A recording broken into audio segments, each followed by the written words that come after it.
My name is Linda Parker. I'm 54 years old. At 7:21 on a Tuesday evening in January, my brother stood in the doorway of my late mother's guest room, held out his hand and said, "Rent is due." I was sitting on the edge of the bed with a heating pad against my abdomen, a bottle of prescription pain medication on the nightstand, and a walker folded beside the dresser. 3 weeks earlier, surgeons had removed a tumor from my colon.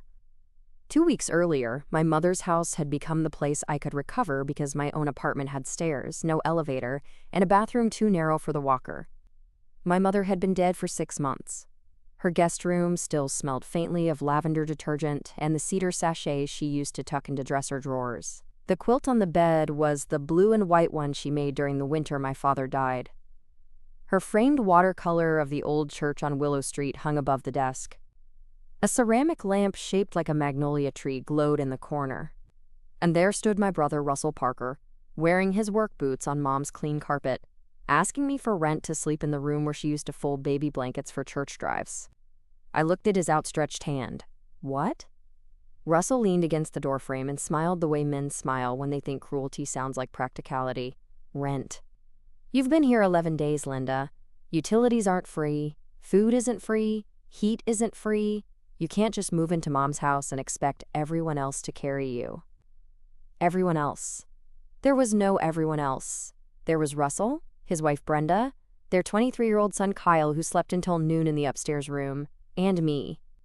And there was the mortgage statement sitting in my email, the one I had paid every month for the last 8 years, because Russell had nearly lost this house to foreclosure after convincing Mom to refinance it for his contracting business. I had paid when he missed. I had paid when he promised he would catch up. I had paid after Mom called me crying because a certified letter from the bank had arrived and Russell told her not to worry. I had paid after Dad's pension ran thin, after Mom's medication costs rose, after Russell started calling the place my house because he lived here and I did not. I had paid quietly because Mom wanted to die in her own home. And now my brother was charging me rent to heal in the guest room. I did not cry. I did not shout. I did not tell him he was standing inside a house he would have lost before his son finished high school if I had not emptied savings accounts, delayed retirement contributions, and taken freelance bookkeeping work at night. I just placed one hand over the surgical scar beneath my sweater and counted 7 seconds. "What amount did you have in mind?" I asked. Russell looked pleased, as if I had finally accepted my place. $800 for the month, family rate. Behind him, Brenda appeared in the hallway holding a basket of towels. She did not look embarrassed. She looked satisfied. "Honestly," she said, "it's more than fair. A hotel would cost you a lot more." I looked from her to Russell. "What happens if I don't pay?" Russell's smile disappeared. "Then you find somewhere else to freeload." Freeload. That word moved through the room like a match falling into dry leaves. What they didn't know was that the mortgage was not just paid, it was documented. Every payment, every late notice, every email from the bank, every transfer from my account, every text from Mom saying, "I'm sorry, honey, he swears next month will be different." And what Russell truly did not know was that my mother's estate attorney had scheduled a family accounting meeting for Friday morning because the deed, the mortgage, and 8 years of rescue payments were about to be read out loud. This is that story. Before I tell you how my brother learned that charging rent to the woman paying the mortgage is a dangerous kind of confidence, tell me where you are watching or listening from, and what time it is there. I always wonder who hears stories like this, while remembering the moment someone they carried called them a burden. And if you connect with stories about women who were betrayed, underestimated, used, and quietly took their power back, like and subscribe to Ultimate Revenge. Some women do not argue from a sick bed. Some women bring the bank records. I grew up in Mill Haven, Ohio, in a pale green bungalow on Ashbury Lane with a crabapple tree in the front yard, a cracked concrete driveway, and a kitchen window that looked out over my mother's roses. The house was not grand. It had 2 bedrooms upstairs, 2 downstairs, a narrow dining room, a basement that flooded whenever the rain got serious, and a front porch that sagged slightly on the left no matter how many times Dad said he had fixed it. But to my mother, Elaine Parker, that house was proof of survival. My father bought it in 1978 after 12 years at the paper mill. My mother worked part-time at the library, and full-time keeping our family stitched together with soup, coupons, birthday cakes, and the kind of patience that made selfish people feel comfortable. There were two of us. Russell was older by 4 years, loud, charming, restless, and allergic to accountability. I was younger, quieter, precise, and useful before I understood usefulness could become a trap. Russell could break a lamp and somehow get praised for confessing. I could clean the broken glass and be reminded to be careful next time. Russell came home late, forgot chores, borrowed Dad's tools, dented Mom's car, lost jobs, started over, got forgiven, and made every failure sound like evidence of potential. My mother called him my dreamer. She called me my sensible girl. Dreamers got rescued. Sensible girls got assignments. By the time I was 14, I knew how to balance Mom's checkbook, call the electric company, stretch a chicken into 3 meals, and calm Dad down when Russell needed money again. By 20, I was paying my own way through community college. By 30, I had become a senior billing coordinator for a regional medical supplier. I was good with numbers because numbers did not get sentimental when someone lied. Russell married Brenda at 28 after she got pregnant with Kyle. Brenda was pretty, sharp-tongued, and practical in the way people become when they decide other people's resources are simply part of their planning. She and Russell moved in and out of rentals for years. Evictions were always misunderstandings. Debt was always temporary. Jobs were always unfair. Landlords were always greedy. Banks were always predatory. Anyone asking Russell to pay what he owed was missing the bigger picture. My father saw through him more than Mom did. Not completely, but enough. Dad used to say, "Russell doesn't need help. He needs a wall." Mom would say, "Harold." Dad would look at me across the table and sigh, "Linda knows." I did, but knowing does not always save you from participating. The symbolic object in this story was my mother's red mortgage folder. It had started as an ordinary paper folder from the office supply store. Red, because Mom said anything involving the bank should be easy to find in an emergency. Inside, she kept the original mortgage documents, refinance papers, insurance statements, property tax receipts, appliance warranties, handwritten notes, and later, the letters she did not want Russell to see. She kept that folder in the bottom drawer of her sewing cabinet. When I was a child, I thought it was boring. As an adult, I learned boring papers can hold a family's entire truth. The first time the house almost fell because of Russell was after Dad died. Dad passed from a stroke when I was 39. It happened fast. One Saturday, he was fixing the porch rail, complaining about the price of lumber. By Monday morning, he was gone. Mom entered grief like a woman walking into fog. She stayed in the house because every corner held him. His boots near the basement door, his reading glasses on the side table, the worn spot on the porch step where he used to sit drinking coffee. Russell started visiting more often after Dad died. At first, I thought grief had matured him. Then he began talking about opportunity. He wanted to start a small contracting business. He needed equipment, a truck, insurance, licensing, a cushion. He told Mom the business would help everyone. He would fix the house. He would pay her back. He would build something Dad would be proud of. Mom wanted to believe that. So did I, a little. That is embarrassing to admit now. But grief makes old stories attractive. Russell being redeemed would have felt like Dad's death had produced something good. Mom refinanced the house. I did not know until after the closing. When I found out, I drove over at 8 o'clock on a Thursday night and found Russell sitting at the kitchen table with papers spread out and Brenda already making plans for the new truck. "Mom," I said, "what did you do?" She looked ashamed. "Your brother needed a chance." I turned to Russell. "You borrowed against the house?" He leaned back. "It's an investment. It's Mom's house. It's family equity."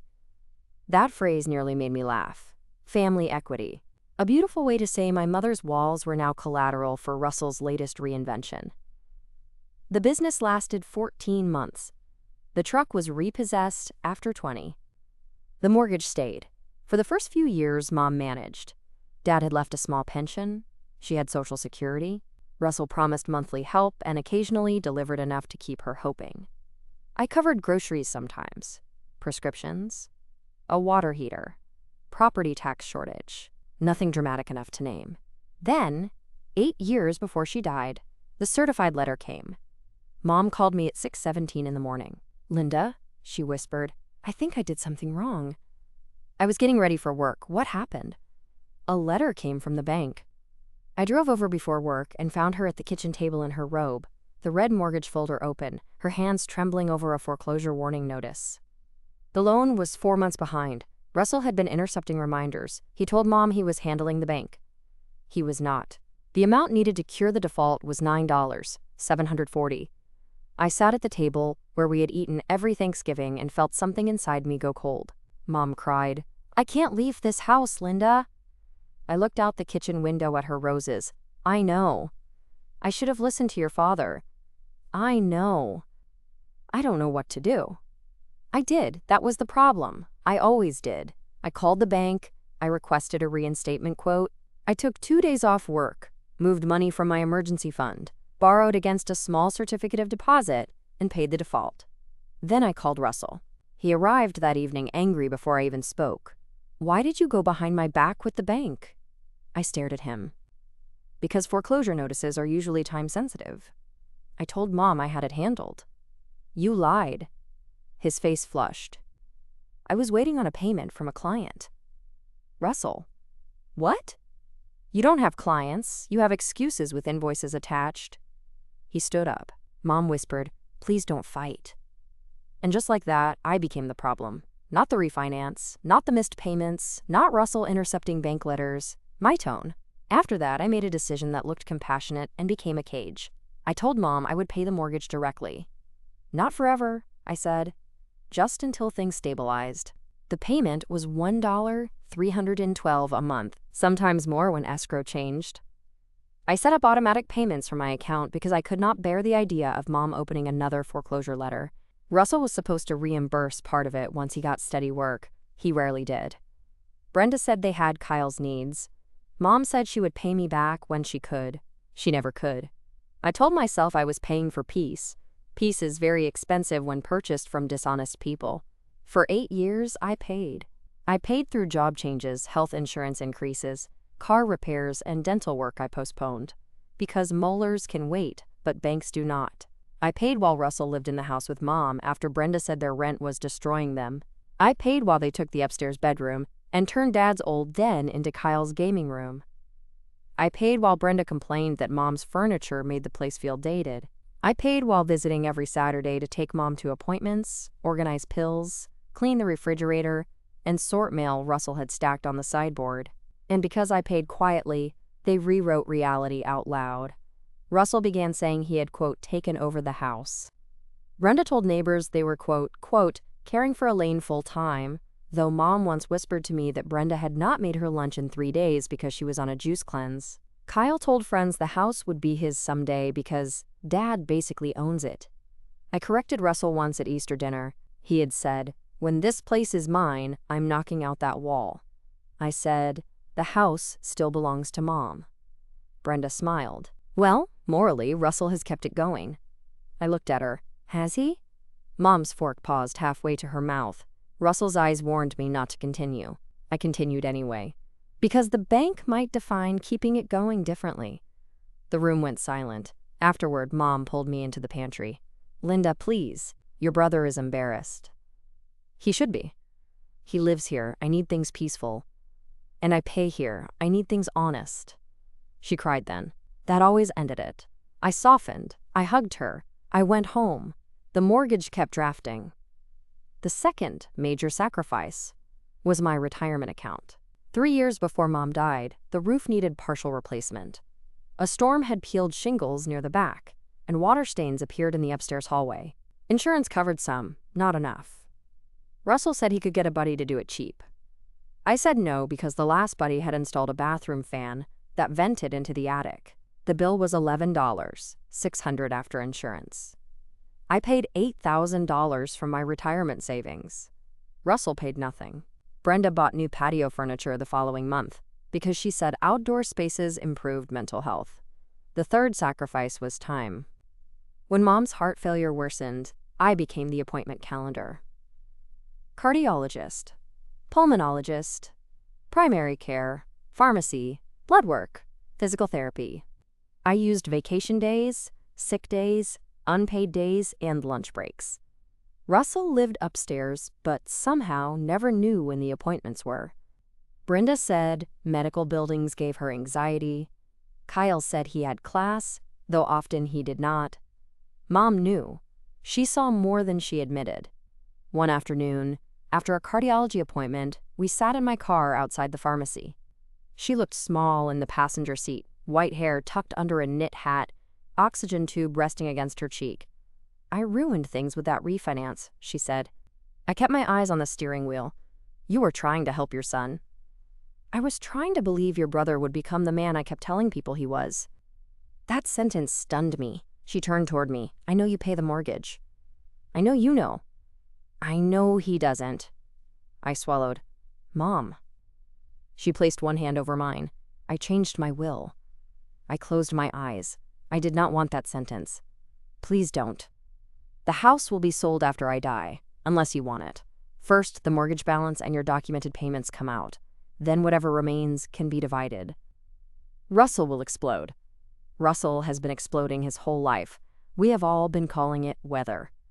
I almost laughed and cried at once. She continued. "I kept records in the red folder. Bank statements, your transfers, texts, everything. I gave copies to Mr. Callahan. Mr. Callahan was her estate attorney. Mom, I didn't pay so I could get paid back." "I know. That is why I wrote it down." The will did not leave me the house outright. Mom still wanted fairness. That was who she was. But she finally understood fairness required arithmetic. When she died, the house would be accounted for, mortgage payoff, reimbursement for my documented payments, remaining equity divided equally between me and Russell. In theory, that was simple. In practice, Russell had built a fantasy where the house was his, because he had occupied it loudly while I funded it quietly. Mom died on July 5th at 3:32 in the afternoon in her own downstairs bedroom, the one we had made out of the sewing room when stairs became too hard. I was holding her hand. Russell was outside smoking. Brenda was in the kitchen texting someone about hospice schedules, as if she had managed them. Mom's last clear words to me came that morning. "Red folder," she whispered. "I have it." "No," she said. "Let him hear it." That phrase haunted me for months. After the funeral, I did not push the estate. I should have. Grief made me tired. Surgery was already looming because doctors had found the tumor in May, and I had delayed treatment until after Mom passed because timing can be cruel in practical ways. I needed one problem at a time. Russell stayed in the house with Brenda and Kyle. He said they needed stability after Mom's death. I said we would discuss the estate after my surgery. That was the first mistake. My surgery happened in December. Colon resection, hospital stay, complications with infection. 10 days before Christmas, I was discharged with instructions not to lift, bend, drive, climb stairs too often, or pretend I was fine. My apartment was on the second floor. Russell said, "Come to Mom's, guest room is already set up, family should help family." I almost said no.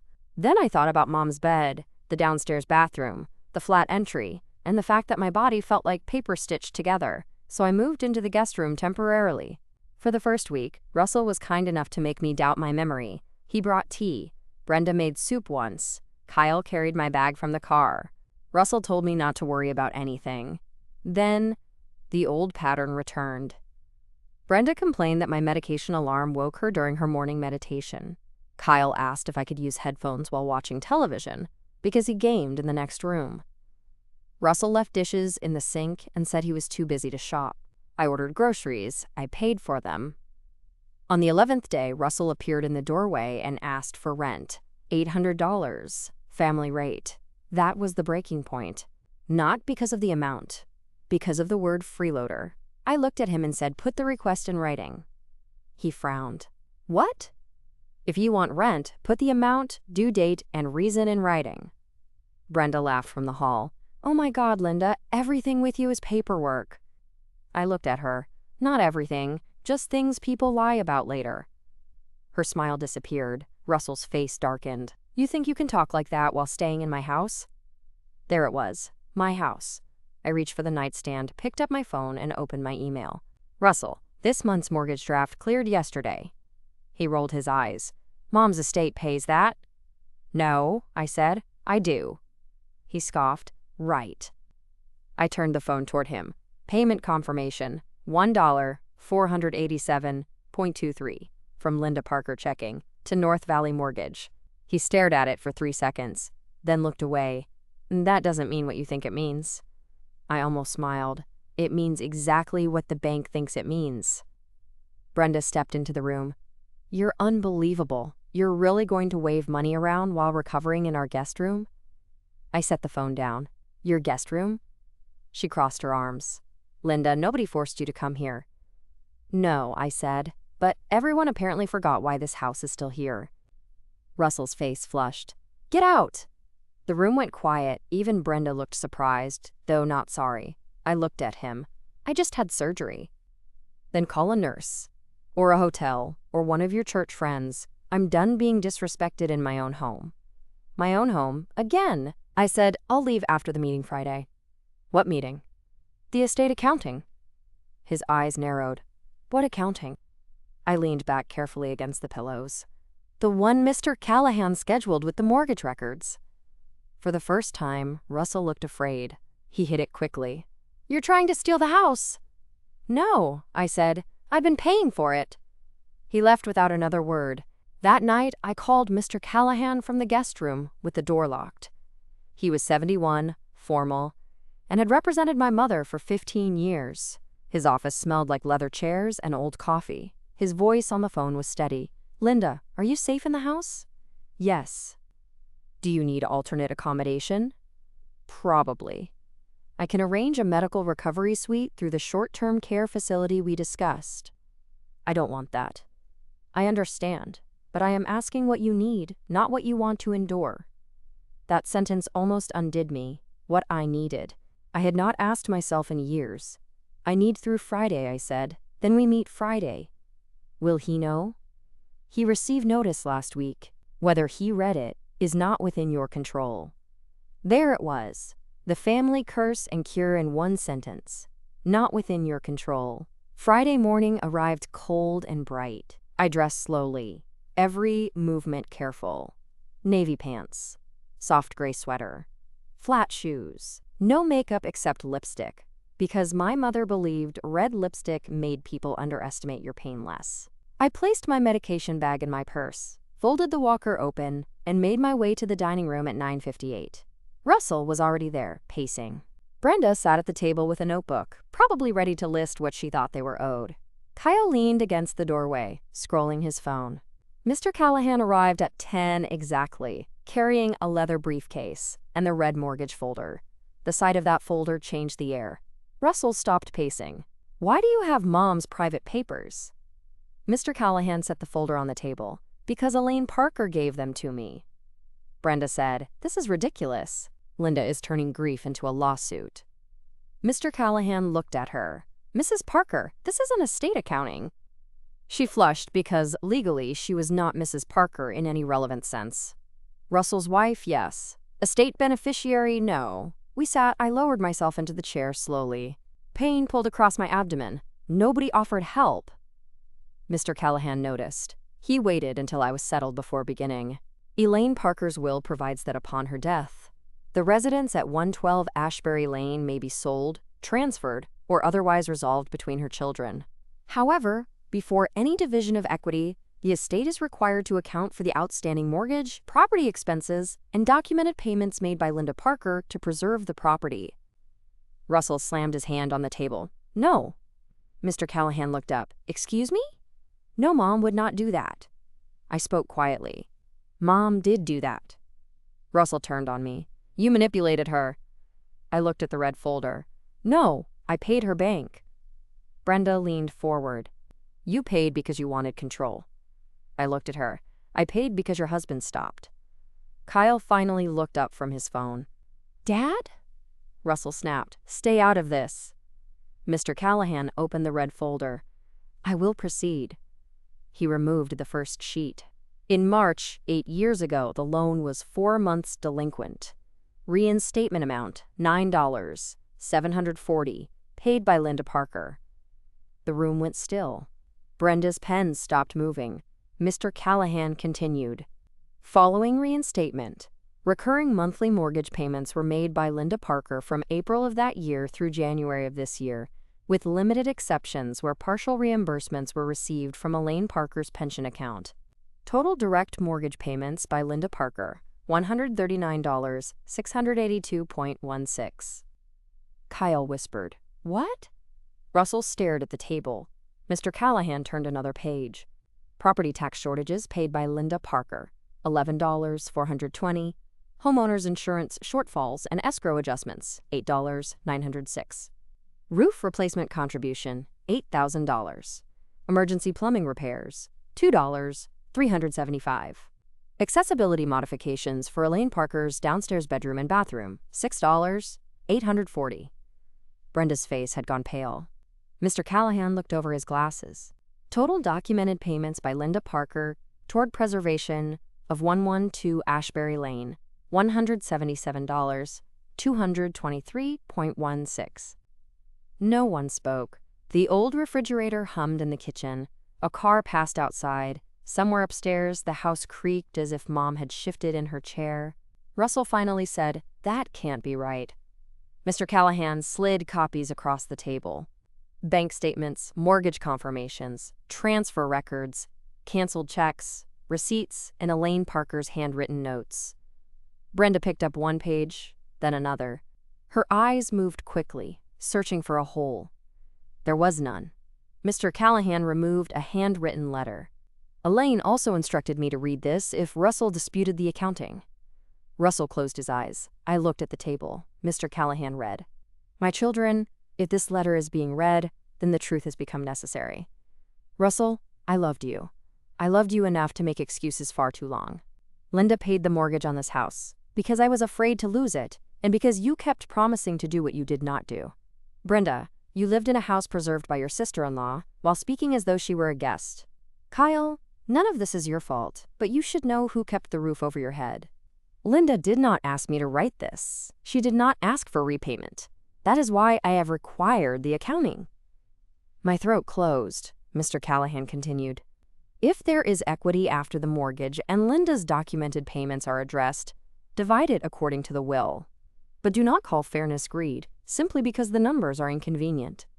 Brenda put one hand over her mouth. Russell stood abruptly. "This is Mom punishing me from the grave." I looked at him. "No, Russell, this is Mom telling the truth from the grave." He pointed at me. "You always had to be the martyr." I stood slowly, using the edge of the table. Pain flared white for a second, but I stayed upright. "No, I was the mortgage payment." That sentence landed harder than I expected. Kyle stared at me. Brenda looked down. Russell had no answer. Mr. Callahan cleared his throat. "Under the will, Linda has the right to seek reimbursement from the sale or transfer of the house before equity distribution. Given the current market valuation, outstanding mortgage, and documented preservation payments, Russell's projected equity share is minimal unless he wishes to purchase the property by paying the mortgage balance and reimbursing Linda according to the accounting." Brenda's voice shook. "How minimal?" Mr. Callahan gave the number, $8,400, $8,400. After years of calling the house theirs, after telling neighbors they owned it, after demanding rent from me, after Russell said I was freeloading, their actual projected share, after debt and reimbursement, was less than the furniture Brenda had bought for the living room. Brenda whispered, "No." Mr. Callahan said, "That is an estimate, subject to appraisal and final expenses." Russell looked at me. "You'd take everything?" I looked around Mom's dining room, the faded wallpaper, the china cabinet, the doorway where Dad used to stand, the chair where Mom folded napkins, the house I had paid for in silence while they performed ownership. "I am taking the accounting," I said, "for once." I need to pause here for a second. If you have ever quietly carried a responsibility so long that people started calling your sacrifice theirs, you know exactly what that dining room felt like. It was not about rent. It was about the insult of being charged for space inside the very thing you saved. If this story is hitting close to home, leave a comment and tell me what moment made you stop letting silence erase your contribution. And if you have not already, subscribe to Ultimate Revenge. The quiet part is over.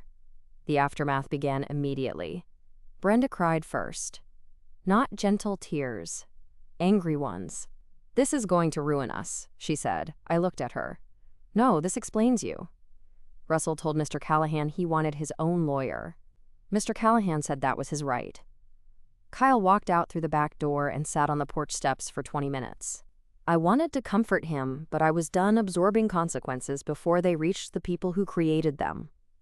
When the meeting ended, Russell would not look at me. Brenda gathered her notebook without writing another word. Mr. Callahan asked if I still intended to remain in the house during recovery. I looked at Russell. He stared at the floor. "No," I said. "I'll go to the recovery suite." That surprised everyone. Brenda looked relieved too quickly, I continued. "And the estate can charge the occupancy costs to Russell's side of the accounting from this date forward." Brenda's relief disappeared. Mr. Callahan nodded. "That can be addressed." Russell snapped. "You're charging me rent now?" I tilted my head. "Family rate." Kyle made a sound that might have been a laugh if the room had not been so broken. I moved to the short-term recovery suite that afternoon. Not because Russell had the right to push me out. Because I had the right to heal somewhere people were paid to help me instead of resenting that I needed it. The suite was small, clean, and quiet. A nurse checked my incision.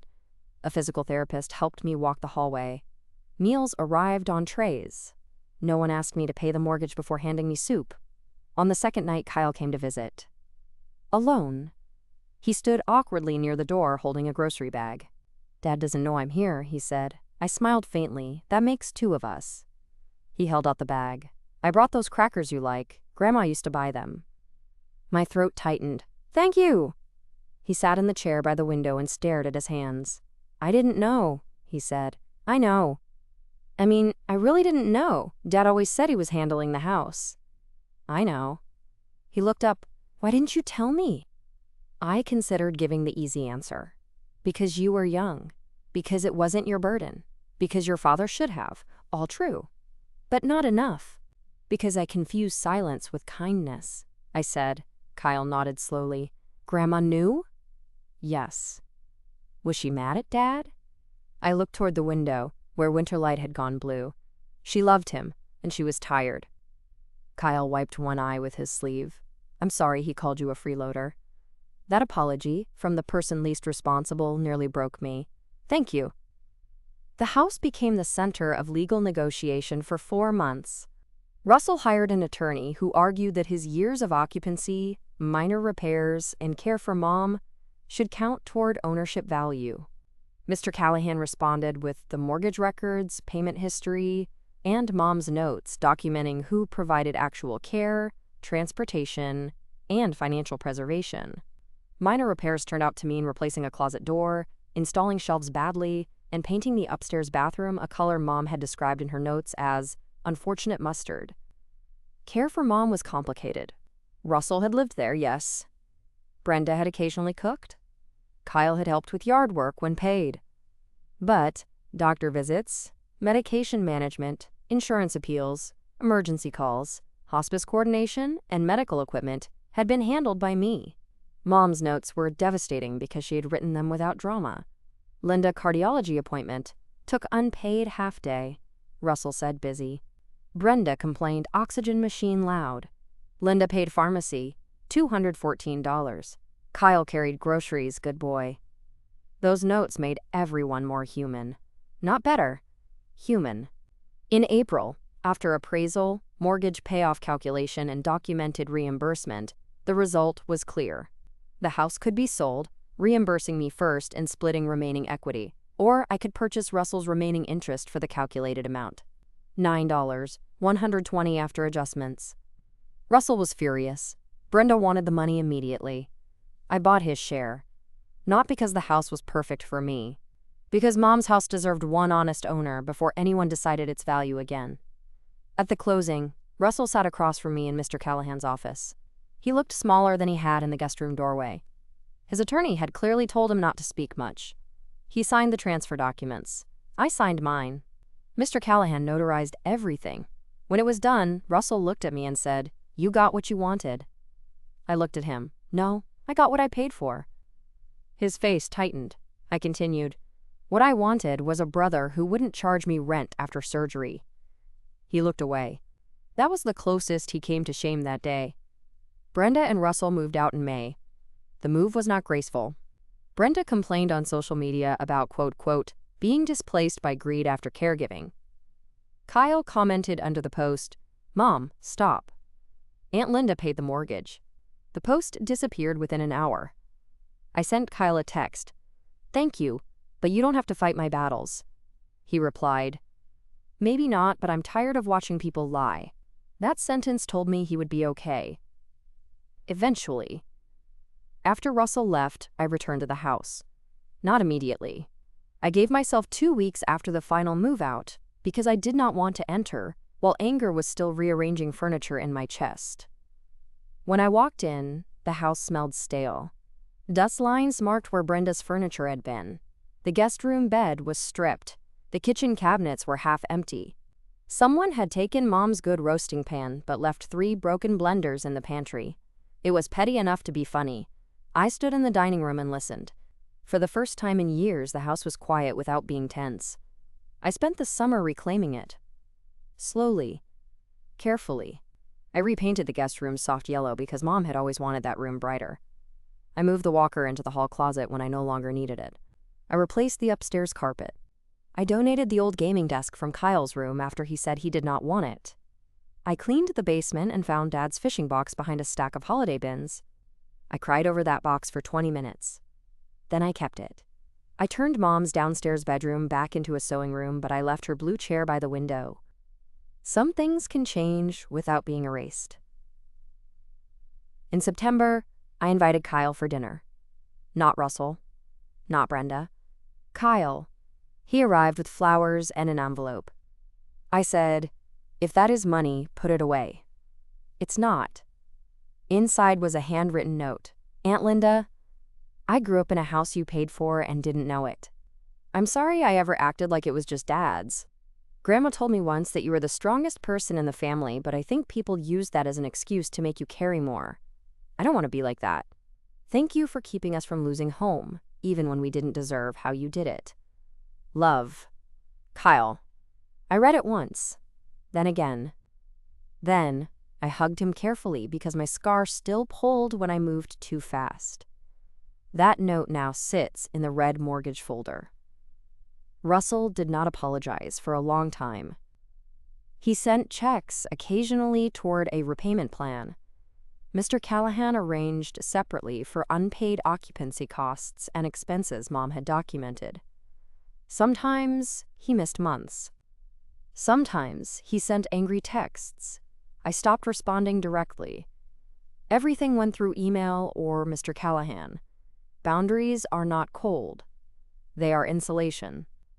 Then, 1 year after the rent conversation, he came to the house. He rang the doorbell. That alone mattered. I opened the door but did not move aside. He looked older. His hair had more gray. His work jacket was faded. His eyes were tired, in a way that made me remember the boy he had been before everyone loved him poorly. Can I talk to you? He asked. On the porch. He nodded. We sat in the 2 porch chairs Dad had built. The crabapple tree was bare. The winter air smelled like wood smoke from someone's chimney. Russell held a folded piece of paper. I went through Mom's notes, he said. I waited. Mr. Callahan gave me copies. I didn't read them all at first because I was angry. That sounds like you. He almost smiled, then didn't. I read them now. He unfolded the paper. It was one of Mom's notes. Linda paid pharmacy. Russell said busy. Brenda complained oxygen machine loud. His eyes filled. I said I was busy that day because I didn't want to miss a card game. I looked at the yard. I know. Mom knew? Yes. He covered his face with one hand. I made her beg for peace in her own house. I did not comfort him. He lowered his hand. And I made you pay for it. Yes. I'm sorry I called you a freeloader. I looked at him, he continued. I'm sorry I asked for rent. I'm sorry I let Brenda treat you like a guest. I'm sorry I acted like living here made it mine. I'm sorry I let you be the responsible one so long that I forgot responsible people can break. The porch was quiet. A car passed slowly. Somewhere down the street, a dog barked. I said, "Thank you for being specific." He nodded. "Do you forgive me?" I looked at my brother. The honest answer was complicated. "I am less angry than I was." He accepted that with a small nod. "Fair. It will take time." "I know." "And repayment continues." He laughed once, through tears. "There she is." I looked at him. His smile faded. "I mean, yes, it continues." That was us. Not healed. But no longer pretending. Brenda never apologized. She and Russell eventually separated. I do not know whether the house caused it or simply revealed what had already been weak. She moved to her sister's place in Dayton and posted about starting over after betrayal. I blocked her after she used a picture of Mom's front porch in the background of a quote about toxic family systems. Some people will steal your setting even after losing the plot. I kept the house. Not because I needed 4 bedrooms. Not because it was financially perfect. Because for the first time in decades, it existed without anyone else's denial living inside it. I refinanced the remaining mortgage into my name alone. The monthly payment was smaller after restructuring. I rented the upstairs bedroom to a traveling nurse for 6 months, then used that money to rebuild part of my savings. I planted roses for Mom. I repaired the porch properly. I replaced the mailbox with one Dad would have liked. Black, simple, sturdy. The red mortgage folder now sits in my office cabinet. On the front, I added a label. Paid Truth. Inside are the old statements, Mom's notes, the estate accounting, the transfer deed, Kyle's letter, and a copy of the receipt from the final mortgage payment I made before the refinance. Sometimes I open it when guilt tries to rewrite the story. Guilt has terrible accounting. It remembers feelings and forgets invoices. But the folder does not. The final lesson of this story is not that money matters more than family. It is that money often reveals what family has been allowed to pretend. I paid the mortgage because I loved my mother. I kept paying because I thought protecting her house meant protecting her peace. But somewhere along the way, my silence became Russell's story.